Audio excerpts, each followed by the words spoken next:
isang natural na penomena kung saan ang lupa ay yumayani. Dalawa ang sanhi nito. Maaaring dahil sa pagputok ng bulkan sa ilalim ng lupa na nagre-resulta ng paggalaw ng magma at nagdudulot ng paggalaw ng lupa o ang tinatawag na volcanic earthquake. Ang isa pang sanhi ay ang paggalaw ng fault lines na tinatawag na tectonic earthquake. Nangyayari ito kapag ang dalawang plates sa ilalim ng lupa ay gumalaw o nag-uumpugan. Makakaramdam tayo ng pagyanig o paglindol. Sa Pilipinas, ang pinakamahabang fault line ay ang West Valley Fault at dahil ang bansa natin ay nasa bahagi ng Pacific Ring of Fire, hindi na bago sa ating mga Pilipino ang malalakas at napakamapinsalang lindol. Kaya sa videong ito ay aalamin natin ang 10 sa pinakamapinsalang lindol na tumama sa kasaysayan ng Pilipinas. Pang-10, Central Visayas Earthquake 2012. Naganap ito noong February 6, 2012 na may lakas na aabot sa magnitude 6.9 na ikinasawi ng mahigit 50 katao. Nagdulot rin ng pagkasira ng mga ari-arian at pagkakaroon ng landslide na ikinasira ng mahigit 15,000 na kabahayan. Pang-9, Abra Earthquake 2022.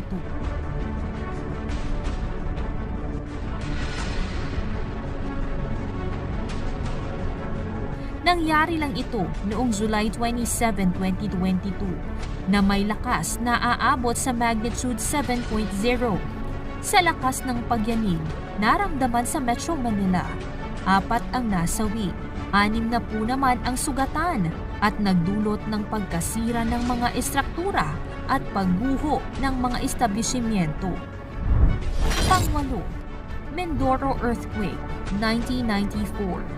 Mahigit 1,500 na kabahayan sa coastal road ng Baco and Calapan, Oriental Mindoro ang natangay ng tsunami dahil sa lakas ng lindol na tumama at tinatayang umabot sa 7.1 magnitude.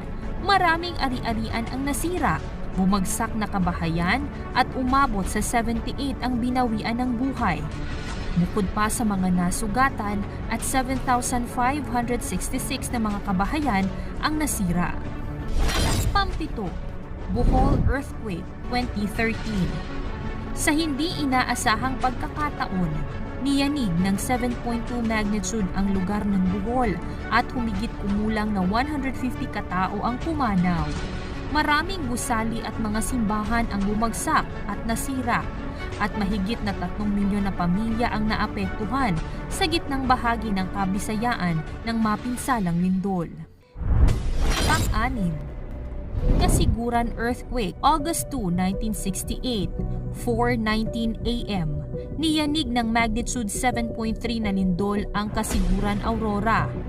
Ito ang isa sa itinuturing na pinakamapinsalang lindol na naganap sa kasaysayan ng Pilipinas.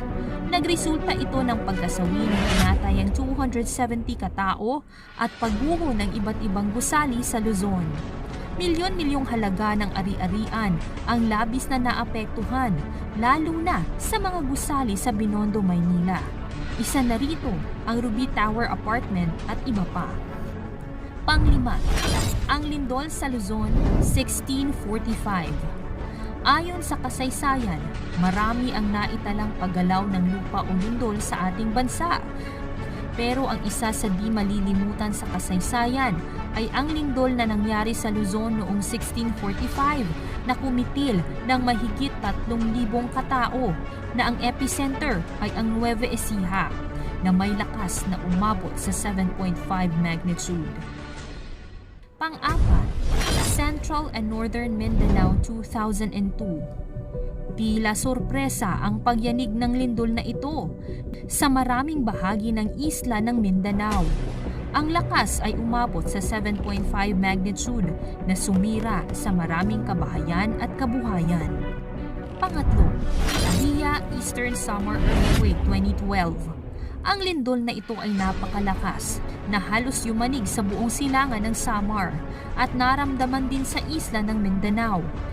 Ang lakas nito ay umabot sa 7.6 magnitude at naganap noong August 31, 2012.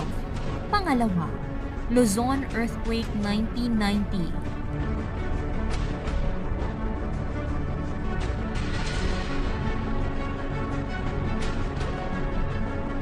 Noong July 16, 1990, naganap ang isa sa di malilimutang lindol na nagpagalaw sa maraming lugar sa gitnang bahagi ng Luzon at rehiyon ng Cordillera. Ang Luzon Earthquake, ito ang isa sa pinakamalakas na lindol na nagpabagsak sa maraming estruktura, ari-arian at kabahayan, at ang lakas nito ay umabot sa 7.8 magnitude at nagresulta ng mahigit 1,600 ang binawian ng buhay. Bukod pa ang mga sugatan at mga gumuhong mga kilalang hotel na buhay na nalibing ang maraming mga tao. At ang una sa ating listahan, Morro Gulf Earthquake, 1976. Ang Morro Gulf na itinuturing na pinakamapinsala at pinakamatinding lindol na nagpayanig sa bansa, especially sa kanlurang bahagi ng Mindanao. Bukod kasi sa lindol, dito rin naganap ang pinakamatinding tsunami na nangyari sa Pilipinas. Libo-libo ang nasawi dito at naganap pa sa kalagitnaan ng gabi noong August 1976 at mahigit 7.9 magnitude ang lakas ng lindol. Kaya hindi malilimutan ang bangungot na nangyari sa ating kababayan dito.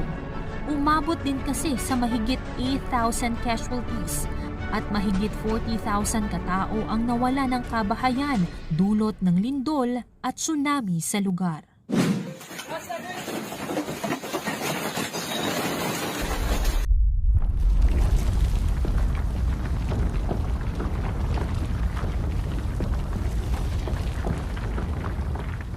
Manatili sa lugar na ligtas sa mga maaaring bumagsak na mabibigat na mga bagay. Takpan ang ulo, magtago sa ilalim ng lamesa o anumang matitibay na bagay na maaaring magprotekta sa iyo kung sakaling may mga babagsak na mga bagay. Sundin ang mga payo ng mga eksperto. Maghanda ng 72 hours survival kit. Laging manood ng balita sa TV, sa radyo, at nababasa sa mga pahayagan o kahit sa internet na may kaugnayan sa paghahanda. Sumali sa mga earthquake drill.